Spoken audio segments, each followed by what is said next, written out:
بسم الله الرحمن الرحیم. خواهران عزیز، امروز هم درس اگرچه پیشتر ما درباره تقدیر صحبت کرده بودیم، در یادتان باشد و گفته بودیم که سخن حضرت علی هست که تقدیر از سر از اسرارهای پروردگار است. باز امروز هم یک کم درباره تقدیر مؤلف صحبت میکنند که ما هم انشاءالله بیاید ببینیم که در مسئله تقدیر پیامبر صلی الله علیه و سلم چه حدیث های گفتن، آیت ها چه میگوید و عقل ما تا چه اندازه میتواند تقدیر را درک کند.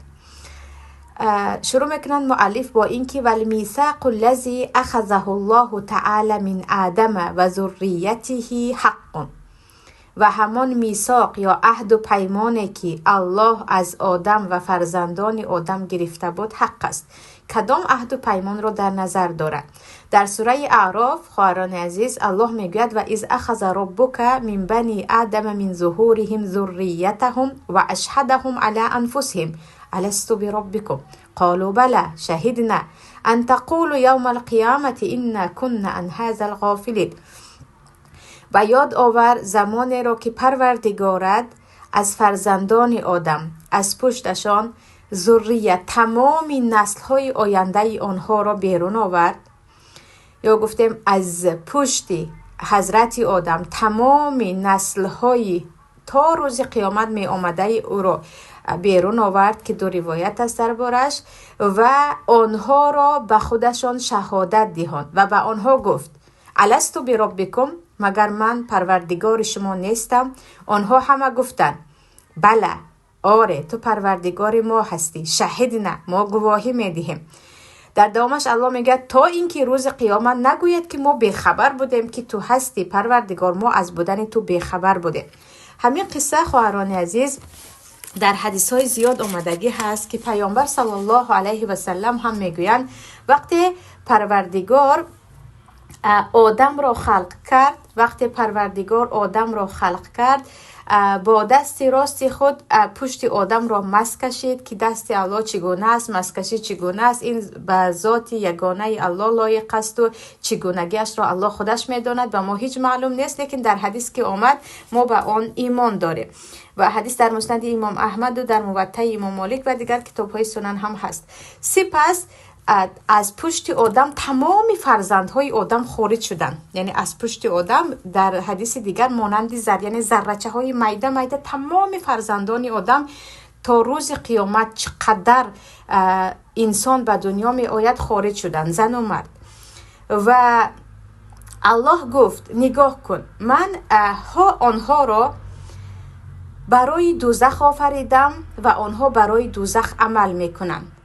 آره، و آنها را، یعنی یک گروه دیگر را برای جنت آفریدم و آنها برای جنت عمل میکنند. سپس مرد از بین میگوید پس ما چیکار کنیم؟ ما هنوز حضرت آدم بعد از الله حضرت آدم را آفریده نشو، هنوز به زمین نفرآورده. الله گفته است که این قسم انسان ها به جنت می روند، این قسم انسان ها به دوزخ می روند. در روایت یک گروه سپسیا، یک گروه نورانی، یعنی از یک گروه رفشنی می دمید، از یک گروه در تاریکی بودند که به آنهایی که در رفشنی هستند الله میگه اینها تمام فرزندان تو هستند که اینها داخل جنت میشوند و در دنیا برای جنت کار میکنند، اینها رو برای آن آفریدم. انا این گروهی که سیاه هستند اینها چی هستند؟ برای دوزخ هستند. در این وقت مرد میگوید که پیامبر الله یا رسول الله ففیم العمل، پس برای چی عمل، چه خیلی عمل میکنیم؟ الله که همه چیز چی است؟ ساخته شده است یا مقدر شده است. پیامبر گفتند اذا خلق العبد للجنة استعمله بعمل اهل الجنة حتى يموت على عمل من اعمال اهل الجنة فدخل به الجنة.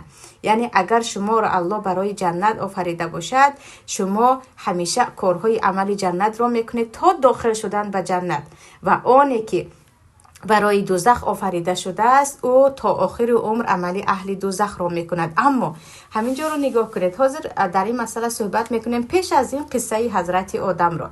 یعنی پروردگار از پشت حضرت آدم تمام فرزندانی که تا روز قیامت به دنیا می آیند آنها را که امثال زر، یعنی میده از مرچه میده بیرون کرد اولا، و بعضی علما میگن ارواح مایان بود، بعضی میگن نه این معنیش ارواح مایان نه، در یک لحظه تمام بشر رو الله بیرون کرد از پشت آدم و میگوید که الستو بربکم، مگر من پروردگار شما نیستم؟ آنها همگی شهادت میدهند.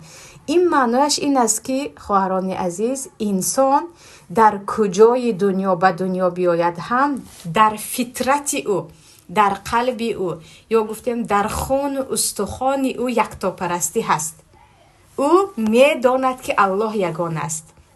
هرچی مسیح خدا گوید، هرچی فرشته خدا گوید، هرچی نزد بود رود، هم باز در قلبش میگوید که سازنده زمین و آسمان الله یگانه است. فهمیدید؟ یعنی یکتاپرستی یا الله را یگانه دانستن در فطرت انسان ها جای شده است. برای همین در دوام آیت الله چی گفت؟ تا اینکه روز قیامت نگوید که این نکن عن هذا غافلین، ما بیخبر بودیم که اینجا الله یگانه است. نه، در فطرت شما من این را جای کردم، در فطرت اینها شما من این را جای کردم. اما شما چی کردید؟ از پی هوا و هوس رفتید، از پی بابا و اجداد خود رفتید، از پی شیطان رفتید. انا همینجا بدانید که مسئله یعنی یکتاپرستی در همه انسان ها جایگیر شده است. فقط انسان ها این یکتاپرستی خود را بدن آلوده میکنند و پروردگار در فطرت هر یک انسان این را جای کرده است. و سپس باز یعنی فطرت وقتی میگفتیم در وجدان، در قلب انسان، در عقل انسان هم میشود. هر بت پرست هم میداند که هیکلی که او پرستش میکند او آفریننده زمین و آسمان و کوه و آفتاب و ماهتاب نیست. یا انسان صالحی که مثلا شکل او را هیکل کردن، اصلا زمین و آسمان را نآفریده است. میگن یک این اولیا بود، یا بعداً میگن یا پسر خدا بود مثل نصرانی ها، یا اینکه یگان چیزی دیگر بود. اما همه در قلبشان یکتاپرستی هست، فقط آلوده میکنن. اکنون اینجا حدیثی حاضره که خودی صحابه هم حیران میشدن که پروردگار وقتی که ما رو الکی تعیین کرد جایمون رو، پس برای چی عمل میکنیم؟ پیامبر میگن به آن چیزی که خلق شده اید عمل کنید. آنهایی که اهل جنت هستند کارهای اهل جنت برای آنها آسان میشود و آنهایی که از اهل دوزخ هستند کارهای اهل دوزخ برای آنها آسان میشود. یعنی شما یقین بدانید که معنای حدیث، معنای این مصرع این است که شما بدانید که پروردگار پیش از پیش از آفرینش زمین و آسمان، پیش از این که شما به دنیا آید، میدانست که شما از اهل جنت هستید یا از اهل دوزخ هستید و با حکمت پروردگار ایده برای دوزخ آفریده شدن، ایده برای جنت. اما مسئله این که کیها چرا کمی بعد انشاءالله باز شرح میده. و در دوامش میگویند و قد علم الله تعالی فیما لم یزل عدد من يدخل الجنة و عدد من يدخل النار.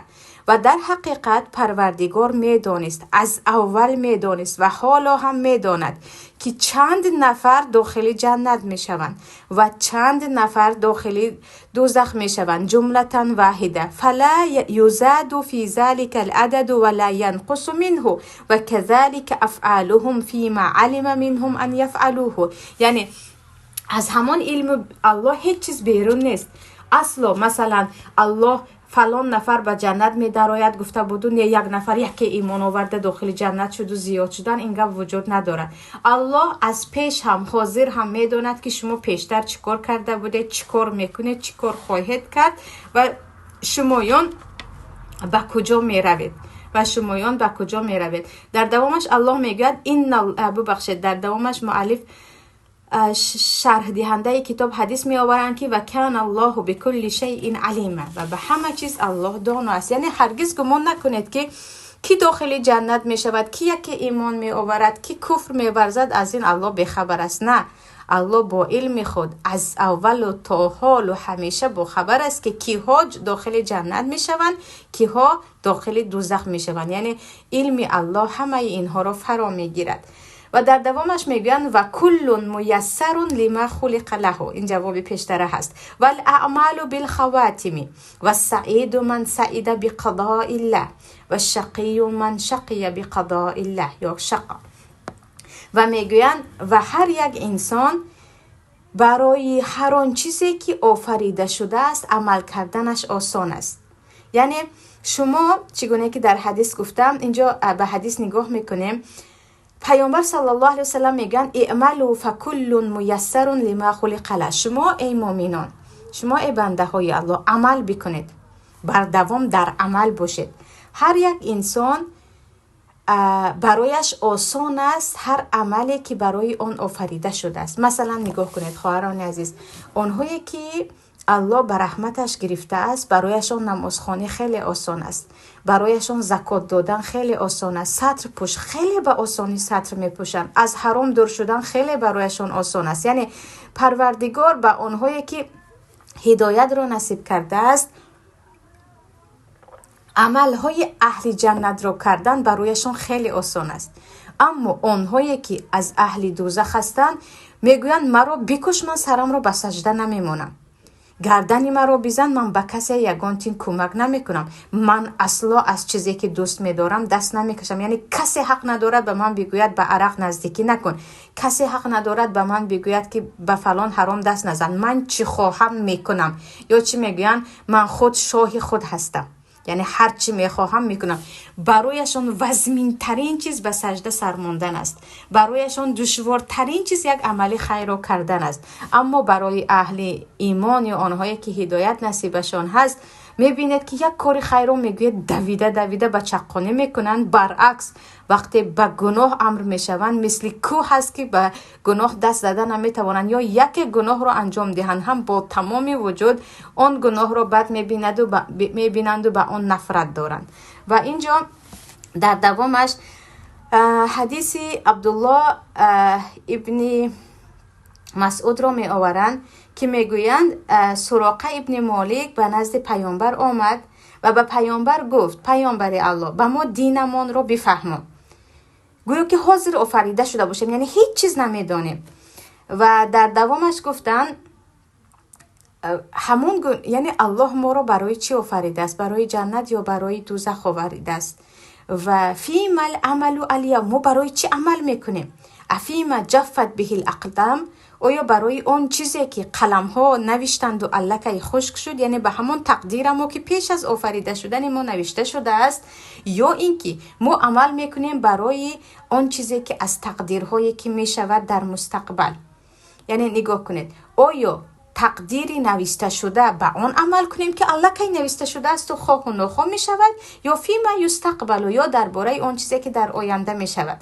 پیامبر گفتن لا بل فیما جفت به الاقلام، شما عمل کنید به آن چیزی که قلم ها نوشتند و خشک شد، برای همین تقدیر نوشته شده تان عمل کنید. و در دوامش گفتن ففیما عمل، چه خیلی عمل کنیم الله کی وای تقدیر نوشته شده است. بعد از این پیامبر گفتن اعملوا فکل میسرون، شما عمل کنید، هر کس به همان تقدیر آفریده شدهش عملش آسان است. یعنی شما از اهل جنت باشید عملهای اهل جنت برایتان آسان است، اگر از اهل دوزخ باشید شما عملهای دوزخ برایتان چی است؟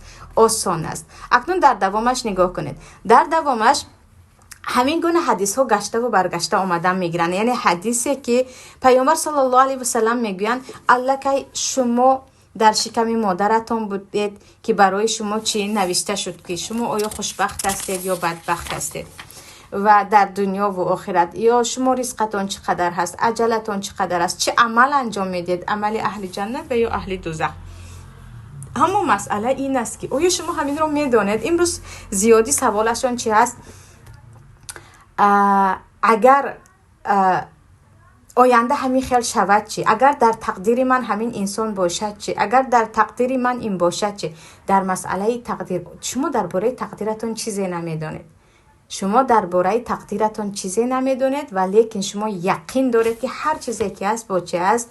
با تقدیر پروردگار است. پس به گفت پیامبر عمل کنید، شما در عمل باشید. در دوامش میگن و اصل القدر سر الله تعالی فی خلقه، و اصل در تقدیر یعنی معنای اصلی تقدیر، جوهر تقدیر این است که این سر الله یگانه است. یعنی خیلی که حضرت علی گفته بودن تقدیر از اسرار الله است که برای کشف کردن آن حرکت نکنید. در دوامش میگویند لم یطلع علی ذلک ملک مقرب ولا نبی مرسل، یگان فرشته مقرب از جبرائیل و میکائیل باشد و یگان پیامبر فرستاده شده چه از محمد صلی الله علیه و سلم باشد چه از موسی و عیسی، اینها از تقدیر خبردار نیستند. یعنی پیامبر هم و امتان خود درباره جنت خوش رو وصف کردن، درباره دوزخ وصف کردن، درباره احوال قیامت وصف کردن، اما درباره تقدیر پیامبر چیزی رو نگفتن. برعکس کمی بعد در حدیث میخونیم که غضب کردن وقتی صحابه ها درباره تقدیر با هم کشمکشی کردن، یعنی یک کم نیز و تلاش کردن. اکنون اینجا چی میگوین؟ یگان فرشته مقرب به الله و یگان پیامبر ارسال شده از اون تقدیر با خبر نیست، از تقدیر کسی با خبر نیست. و تعمق و نظر فی ذلک ذریعه الخذلان، هر کسی که چقور می رود، یعنی من درباره تقدیر گفتگو میکنم، من در مسئله تقدیر همین چیز رو فهمیده میبرایم، هر کسی که تعمق یعنی دوری زیاد روی میکند یا چقور فهمیدن میخواهد مسئله تقدیر را، این وسیله میشود برای مغلوبیتش، خودش شکست میخورد. و ما گفته بودیم که اولین فرقه های گمراه در بین مسلمان ها آنهایی بودند که در مسئله تقدیر تلاش کردند، مثل معتزله و مثل قدریه که اینها چی میگویند؟ کافر هر کاری که میکند به خواست خودش میکند، الله اینجا چیزی را نمیخواهد و کرد و جواب میگوید. یا جبریه که میگن فرعون برای فرعون بودنش این تقدیر الله است، کسی او رو نمیتواند بگوید که تو گناهکاری، برای اینکه الله خواست که او فرعون شد. یعنی همین گونه به تقدیر وقتی که چقور در اومدن و زیاد فکر کردن چی شدن؟ گمراه شدن. و امام طحاوی هم میگن و چقور رفتن و زیاد درباره تقدیر گفتگو کردن این سبب می شود، وسیله می شود که شما چی شوید؟ مغلوب شوید. و سلم الحرمانی و برای محروم شدن شما از راه حق، از جنت الله، الرزاقی الله برای خود شما نوربان می سازد، پله می سازد. و درجه تو طغیان، و این از درجه های سرکشی هست. و جای اینکه شما مستقیم باشید قبول کنید شما چی؟ نه اگر این تقدیرم باشد چرا الله پس این رو کرد، چرا الله این رو نکرد، چرا الله مرا در آن وقت این گونه کرد، الله مگر نمیخواست یا الله مرا بد میدید، مگر الله نمیتوانست، اینها چی میشود؟ رفته رفته شما رو نابود میکند. و در دوامش میگن فالحذر کل الحذر من ذلك نظرا و فکرا و وسوسه، و بر حذر باشید، احتیاج باشید درباره زیاد درباره تقدیر فکر کردن، زیاد نظر کردن، به وسوسه ها گرفتار شدن. فإن الله تعالی طوى علم القدر عن انامه، پروردگار پنهان کرده است علم تقدیر را از تمام بنده هایش و نهاهم عن مرامه، و آنها را من کرده است درباره کفت و کف کردن و من چی بودن تقدیر را پیدا کرده به دست می آرم گفتن. چرا؟ چون الله در سوره انبیاء آیت 23 میگوید لا یسأل عما یفعل و هم یسألون. ای بنده ها، این شما هستید که پرسیده می شوید از عمل های کرده اتان، من پرسیده نمی شوم. سبحان الله. الله میگوید من از کاری که کردم پرسیده نمیشم. شما بنده ها از من نپرسید که چرا این رو کردی، این رو نکردی، این رو کردی. این من هستم که شما بنده ها رو میپرسم. این من هستم که شما بنده ها رو میپرسم. یعنی پروردگار خواهران عزیز، خالق یگانه برای شما امر میکند که میگوید از الله نپرس که چرا این رو کردی، چرا اون رو نکردی. آره بعضا هست شما درباره حکمت الله میپرسید، این مسئله کنجکاوی نیست، شک ندارید، فقط میگید حکمت چی باشد که الله مثلا شیطان رو آفرید. شیطان اینقدر ضرر میرساند، همه رو به کفر میکشاند، او هست که سبب این همه بدبختی ها در زمین است. چرا الله شیطان رو آفرید؟ شما شک ندارید، فقط حکمتش رو میپرسید. آره، یا میگید چرا الله مثلا عرق را حرام کرده است، سبب چی باشد؟ یا میگه چرا روزه یک ماه باشد، نمیشد یک کنیم ماه کند؟ مقصدتان حکمت است، حکمتش چی باشد؟ بعضا در حکمت مثلا پیدا میکنید که شیطان هست که مایان انسانهایی که به شیطان مقاومت میکنند میشناسیم، انسانهایی که لشکر شیطان میشوند میشناسیم. شیطان بودن شیطان برای ما انسان‌هایی که ضعیف هستند نشان می‌دهد، انسان‌هایی که قوی هستند مؤمنان رو آشکار می‌کند. یا چرا الله کافر رو آفرید؟ کافر است که مسلمان‌ها جهاد می‌کنند و درجه شهادت می‌رسند، یا اینکه مسلمان‌ها تا چه اندازه قدرشان بالا بودن رو می‌فهمند. یعنی بعضی حکمت‌ها هست، اما از روی شک. پس چرا الله این را نکرد؟ مگر الله نمی‌توانست این را کند؟ چرا از روی شک و شبهه پرسیدن؟ تو به این حق نداری. چرا؟ چون الله میگوید تو پرسیدن میشوی، تو انسان پرسیده میشوی از هر کاری که کردی، تو حق نداری مرا بپرسی. فمن سأل لما فعل فقد رد الحکم الکتاب. میگن هر کسی که پرسید از روی شک و شبهه که چرا الله این رو کرد، یا از روی اعتراض نارضایی، میگن همین حکم الله رو، یعنی آیتی کتاب را رد کرده است. آیتی که چی است؟ الله میگه تو حق نداری الله را بپرسی که چرا این را کردی آن را نکردی. و من رد الحکم الکتاب کان من الکافرین. و کسی حکم الله را، آیت قرآن را، گفته از گفته های الله را رد کرد و گفت نه من پرسیدم میگرم، من باید جواب داشته باشم که چرا این را الله کرد و نکرد، و از جمله کافران است. او از جمله کافران است. اکنون نگاه کنید خواهران عزیز، در مسئله تقدیر چه خیلی گفتیم. تقدیر از مسئله های سر الله هست که کسی دربارش نمیداند، نه پیامبران نه فرشته ها.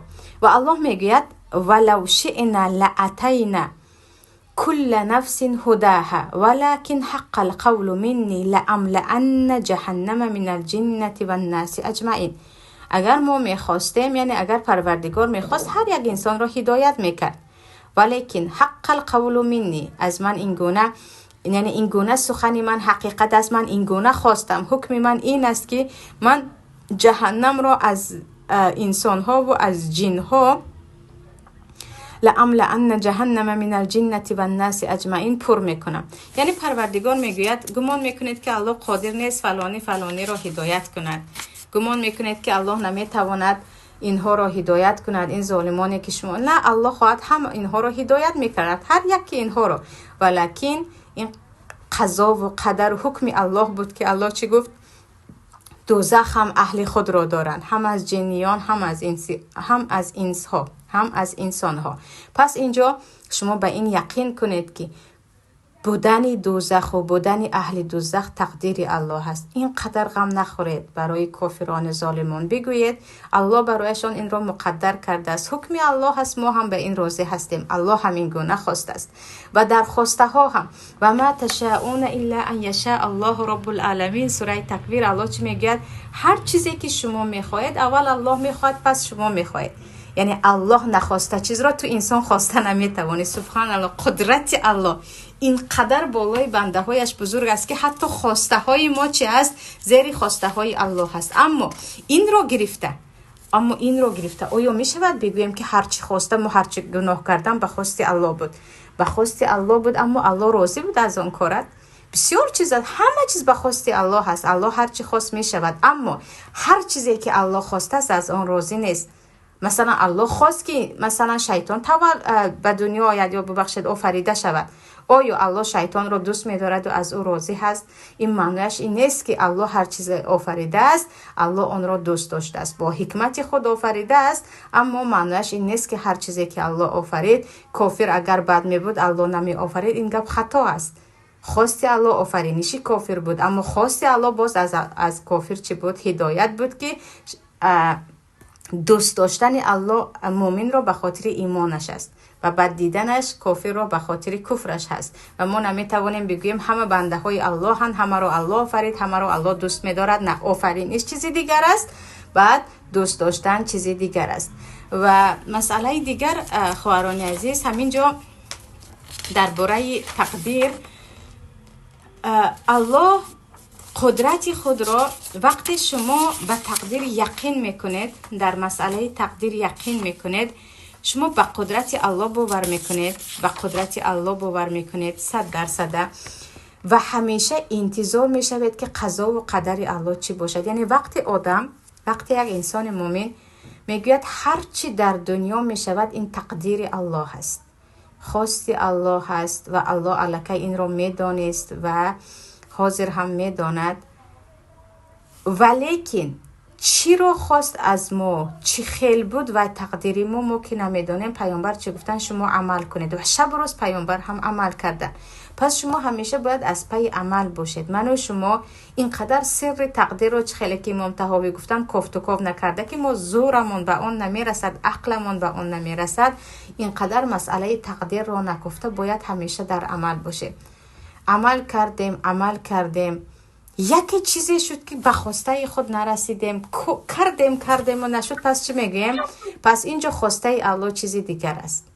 پس اینجا تقدیر کار خودش رو کرد. یعنی در اینجا چی میگوید؟ اینجا تقدیر کار خودش رو کرد، اینجا خواسته الله چیزی دیگر است. اما تا آن زمان همه عمل رو انجام میدید. مثلا کردید از پای شفای فرزندتان بودید، از پای شفای یگان بیماری بودید، از پایش دویدید، همه سبب ها رو پیشه گرفتید، باز هم مرگ آمد. دیگر میگه دیگر تقدیر است. اما شفای یابد هم به تقدیر الله شفای یافت. تا اون لحظه لیکن باید در حرکت باشیم، بشینیم ببینیم سرنوشتمون چی است، ببینیم تقدیر ما چی هست. گویان در خانه انسان نمیشیند تقدیرم باشد من اهل جنتم، تقدیرم نباشد نه، تقدیرم باشد من بای میشوم نباشم نه، نمیشود. همیشه انسان باید در عمل باشد. چون چه خیلی گفته در تقدیر چی هست تو نمیدانی، در تقدیر چی هست تو نمیدانی و کفت و کاف کنی هم رسیده نمیتوانی. فقط یقین بدون که همه چیز تقدیر است، ولیکن برای رسیدن به تقدیر ما با عقل خود که نمیرسیم، فقط در عملیم. و در پیشتر درس گفته بودیم که چی بودن تقدیر و چگونگی را در روز قیامت انسان میفهمد. و در همین مسئله خواهران عزیز بسیار در گروه های هم میبینید سوال و جواب خواهران، آیا همین شوهری که من کردم این تقدیر است؟ مثلا نگاه کنید، با یک شوهری بدبخت گناهگار حرامخور زندگی میکنن، یا یک برادر با یک زنی که شب روز مصیبتش است. آن زن به مادرش هزار یک بلا می آورد، آن زن خودش یک خیانتکار است، یا آن یک زنی هست که این برادر در آن خانه روز نمی بیند. بعد میگوید این تقدیر من است، راضی نباشم آیا گناهگارم؟ همین خیلی سوال بسیار است. خواهرها هم خیلی میگن من در همین عائله زندگی میکنم، بعضیشون چندین بار شکست و ریخت هم شدگی هست، دستشون شکستگی است، به خانه پدر و مادر هم رفتگی هستند، بعضیشون به گناههای کبیره 2 بار 3 بار 4 بار ابورت هم کردگی هستند.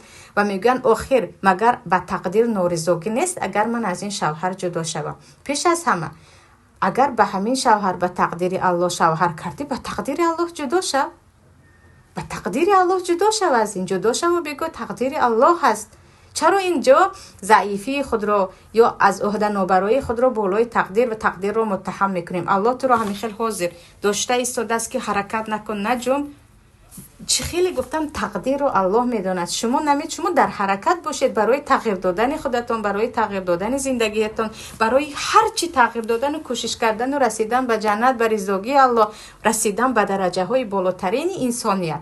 همیشه تقدیر رو برای بدبختی خود دلیل آورده هیچ حرکت نکرده نشستن نمی شود. همین خیلی نیست. یعنی اساسا تقدیر رو کم میگیرید. فرزندم در چند سالگیش بود، در فلان عائله مثلا به دنیا آمدم، پدر و مادر رو از دست دادم، خودم دستم نشد یا چیزی دیگر، میگم به تقدیر الله بوده است که من راضیم. اما حاضر در آینده برای حرکت کردن و تو پروردگار فرصت داده است و تو نمیدونی در تقدیرت چی هست، نمیتوانی تقدیر رو متهم کنی. نمیتوانی تقدیر رو متهم کنی و بگوی این نارضایی به تقدیر است، من با یک انسان بدبخت گناهکار مراسم میکنم، دوستی میکنم، همکاری میکنم، این تقدیر الله است. نه، این تقدیر الله نیست. حرکت کن، تغییر ده با تقدیر الله، تغییر ده این حالت رو باز با تقدیر الله. و همین گونه درباره تقدیر خواهرها صحبت ها هم زیاد است. من بسیاری وقت، یعنی بیشتری وقت ها درباره تقدیر، آنهایی که تقدیرم است در انسانهای ناتوان ترسانچک دیدم، آنهایی که هیچ قدمی برای تغییرات خود و زندگی خود نمی کنند، بعدا میگن این تقدیر است، این تقدیر است. انسانهای گناهگاری که یک قدم هم نمیمونند برای تغییر دادن گناهشان. مثلا یک نفر بدبخت عرقخور رو میبینید، یا یک نفری ببخشید یک زنی بیروحه رو میبینید، چی میگه؟ چیکار کنیم که الله سری ما به این رو نوشته است که ما انا بیروحه شده رفته؟ آهای یعنی این گونه تقدیر رو متهم میسازی، این گونه خودت رو به گناه فرشته میسازی که همه گناهات بالای تقدیر است. تو که نمیدونستی در تقدیرت چی هست و حاضر هم نمیدونی، بس با تقدیر الله برای تغییراتش حرکت کن. تو اینجا که قدر ایمان داشته ای که تقدیر بوده تو فاحشه ببخشید یا بی‌راه شدی، پس دوامش هم با تقدیر الله، با این ایمان خودت رو دیگر کنی، بگو تقدیر الله بود که من هدایت یافتم. چرا برای هدایت خود تقدیر الله رو ما دلیل نمیگیریم که تقدیر الله بود است که هدایت نصیبم شد، با رحمت و تقدیر الله من در راه راست شدم. این رو چرا نمیگوی؟ به گناهایت همیشه تقدیر رو میآوری. اینجا حدیث دیگر است. عبدالله ابن عمرو ابن عاص میگویند، باری میگویند یک روز میگویند صحابه ها با هم نشسته بودند، درباره تقدیر صحبت میکردند. پیامبر به نزد ما برآمدند و از غضب چهره هایشان چی شد؟ مثل انار سرخ شد. سپس گفتند ما لکم تضربون کتاب الله بعضه ببعض، و شما چی شده است که آیات های قرآن کریم رو به یکدیگری میزنید؟ یعنی برای خود یک آیت میگویی، دیگرت یک آیت میگویی. بهذا هلک من کان قبلکم، با همین گونه جنگ و جدال ها درباره تقدیر و این آیت رو به آن آیت زدن و تسلیم نشدن، آنهایی که پیش از شما بودن همشان چی شدن؟ هلاک شده بودن. یعنی برای چی این گونه شما با تقدیر بازی میکنید، درباره تقدیر صحبت میکنید، چیزی که این ندارید اصلا. و عبدالله ابن عمرو ابن عاص میگویند من همیشه دوست داشتم در تمام صحبت های پیامبر اشتراک کنم، اما در همین جا پشیمان شدم که کاش من در همین جا نبودم، چون غضب پیامبر رو دیدم که پیامبر نارضایتی خود را بیان کردن. یعنی وقتی دیدید که یک گروه درباره تقدیر جدل میکنن، با هم دیگر نزاع و کشمکشی میکنن، شما بگید شما درباره تقدیر چیزی میدونید؟ پیامبر که درباره تقدیر صحبت اینقدر نکردن. پیامبر فقط چی گفتن؟ اعملوا و کل میسر لما خلق له. شما در عمل باشید، در عمل باشید. شما که نمیدونید چی در تقدیرتون هست. حتی صحابه ها را یعنی از غضب سرخ شدن که شما درباره چی صحبت دارید، درباره چیزی که علمتون نمیرسد.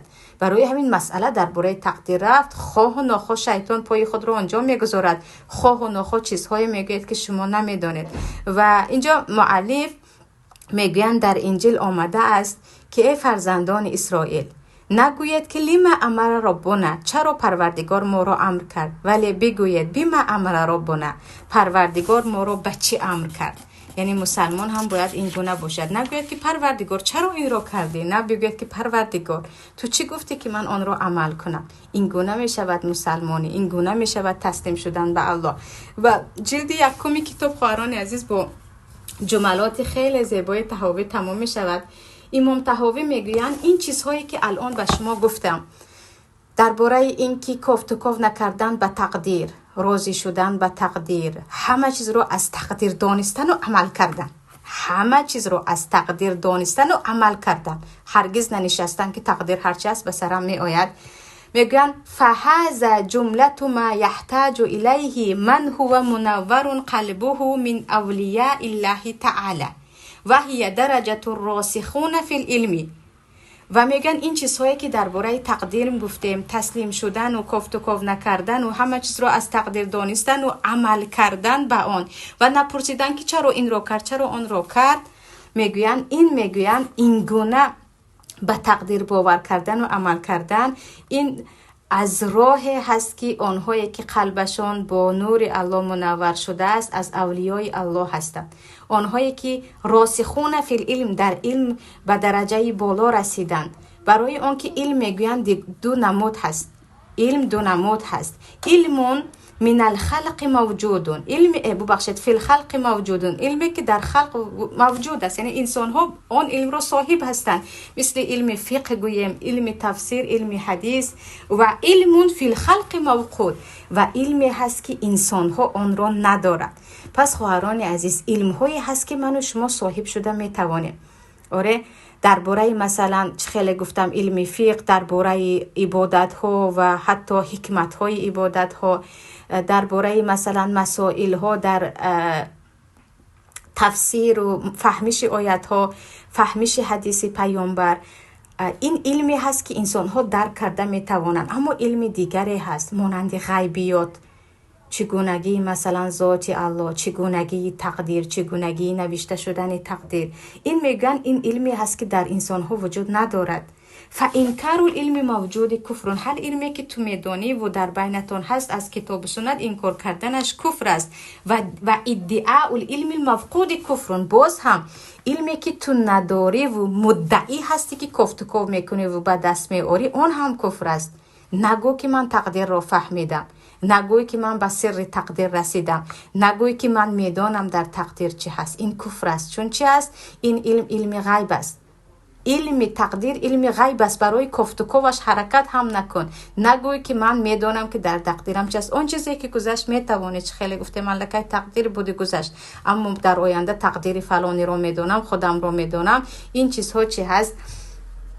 این چیز هم کفر است. ولا یثبت الایمان الا بقبول الموجود و ترک طلب العلم المفقود. و ایمان زمان ثابت می شود که علم حقیقی که روشن است بینتون هست، اون چیزی که آشکار است قبولش کنید. معنای آیات ها، معنای حدیث ها، معنای احکام شریعتی که شما میفهمید، آره، اما اون چیزی که در بینتون نیست، در اینجا چیکار میکنید؟ قبول کنید. یعنی علمی که شما درک نمی کنید آن رو هم قبول کنید که عقل ما به آن نمی رسد. پس در مسئله تقدیر مؤمن چگونه باید باشد؟ حتما همه چیز تقدیر است. هنوز ما آفریده نشده تقدیر ما نوشته شده بود. هنوز ما آفریده نشده پروردگار از پشت پدرمون حضرت آدم مایان را مثل یعنی ذره‌چه های معده بیرون کرد و اینها اهل دوزخن، اینها اهل جنتن، اینها برای جنت کار میکنن، اینها برای دوزخ کار میکنن. گفت بعدم پیامبر به ما فهموندن که در شکم مادرتون هم باز یک تقدیر مخصوص دیگری شما نوشته شد. اما ما به همه این یقین داریم، باور میکنیم همه چیز از طرف الله هست، تقدیر الله هست، لیکن عمل رو ترک نمیکنیم. تقدیر من مرگ است گویان گرسنه خواب نمیکنیم. تقدیر فرزند من مرگ است گویان فرزند بیمار رو به بیمارستان نبرده در خانه نگاهش نمیداریم. تقدیر من همین انسانی بدبخت است گویان با یک انسان تمام عمر تمام عذاب رو نمیکشیم. نه، حرکت میکنیم که پیامبر چی گفتن؟ تقدیرها نوشته شده است، قلم ها یا گفتیم رنگ های نوشته شده قلم خشک شدن، اما شما به آن عمل کنید، و همان تقدیرتون عمل کنید.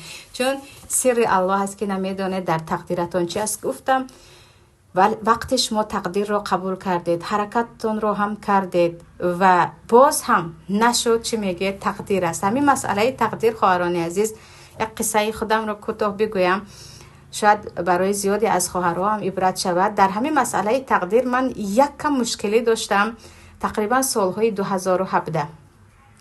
مشکلیم در این بود که میگفتم آره تقدیر هست و زیاد مسئله ها در تقدیر به دست انسان است. یعنی انسان به حرکت هایش به زیاد چیز میرسد. آره تقدیر هست. یعنی یک بار تقدیری الله آمده زندگی تغییر شدن رو شاید ندیده بودم که این گونه مثلا یک مشکل داشتم. تا اینکه وقتی که ما از مصر یک بار بیرون برآمدیم، بار دوم باید به مصر داخل می شدیم که همه حجت های ما راست بودن. مثلا من خودم در آنجا ماجستری می خوانم، شوهرم هم تقدیم ماجستری کردگی هستن، یگان ما مشکلی نداریم. همه کار ما 100% است. باید به مصر درویم. در فرودگاه در خود دبی هنوز به مصر نرفته گفتن شما علاج نداره که داخل مصر شوید، هیچ علاج نداره، تمام حجت های ما هست، یک مشکل نداریم. نگاه کنید اینجا اومد تقدیر الله یک باره راه ما رو بست. باز دوباره برگشتیم 2 ماه 3 ماه 4 ماه در دیگر کشورها، باز گفتیم نه، باز ما با این دفعه با ویزا همچون توریست داخل میشویم. باز تمامی حرکت های خود رو کردیم، باز تقدیر الله، باز از خود داخل مصر از فرودگاه گفتن شما برمیگردید. بعد از برگشتن که گفتم پروردگارا این دیگر تقدیری تو هست، تو اجازه نداده ایستاده. سبحان الله. 2 ماه 3 ماه نگذشت که تمام نزدیکان و شخصانی که ما خودمون میشناختیم از مصر اخراج کردن، راست به تاجیکستان، راست به داخل زندان تاجیکستان. این همه غمی که درباره این که چرا داخل مصر نشده، من باید همین سال رساله‌ام سپاریدم، ملکه رساله‌ام گرفتگی هست، من باید به دکتری تقدیم میکردم و چند چیزها غم خوردم که پروردگار خیر تقدیر تو هست، من راضیم، هر چی که تو گفتی به آن راضی هستم. گفته دیگر دیدم که حکمت پروردگار در کجا هست. یعنی تقدیر این بود که ما در اومدن نتوانیم، اما یک داخل هم میشدیم مثل اون بیچاره برادرای مظلوم میشدیم که قریب تمام نفرانی که شخصا با ما بودند و مثلا دوستان نزدیکانی ما بودند راست داخل زندان تاجیکستان رفتن. پس اینجا مقصدم از همین قصه چی است خواهران عزیز؟ بعضا عمل میکنید گفته شما نمیشود، به هدف رسیدن نمیتوانید. یقین بدانید آنجا یک حکمت پوشیده الله هست. تقدیرهای الله با حکمتهای الله هست. یگان تقدیر نیست که به حکمت نباشد. هرگز گمان نکنید که از روی ظلم چیزی رو الله به شما نصیب نکرد. این ظلم نه، الله برای نفس خود ظلم رو حرام کرده است. کافر با حکمت الله، با عدل الله کافر است داخل دوزخ می رود، نه به ظلم الله. بیمار شدید، بدبخت شدید، بی پول شدید، چیزی شدید، بدانید که این یک حکمت پوشیده الله هست و الله چی مسلمان چی کافر برای بنده هایش از جهت خودش، از طرف خودش ظلم را حرام کرده است. و با همین که عمل میکنم یکی شد به خواسته هایم نرسیدم، به هدفم نرسیدم، یا به گفته خودمان سرنوشت کار خودش را کرد، در اینجا بدانید که یک حکمت پنهان الله هست که بعد از مدت الله برای شما آشکار میکند. در دنیا آشکار نکرده باشد، در آخرت آشکار میکند. این بود صحبتی ما در درس عقیده که کتاب یکم الحمدلله رب العالمین تمام شد. خواهران این کتاب دیده ایستاده با آخرش رسیدیم. الله نصیب کرده باشد قسم دوم کتاب را درس دیگر دوام میدیم. حالا سوال ها باشد بفرمایید.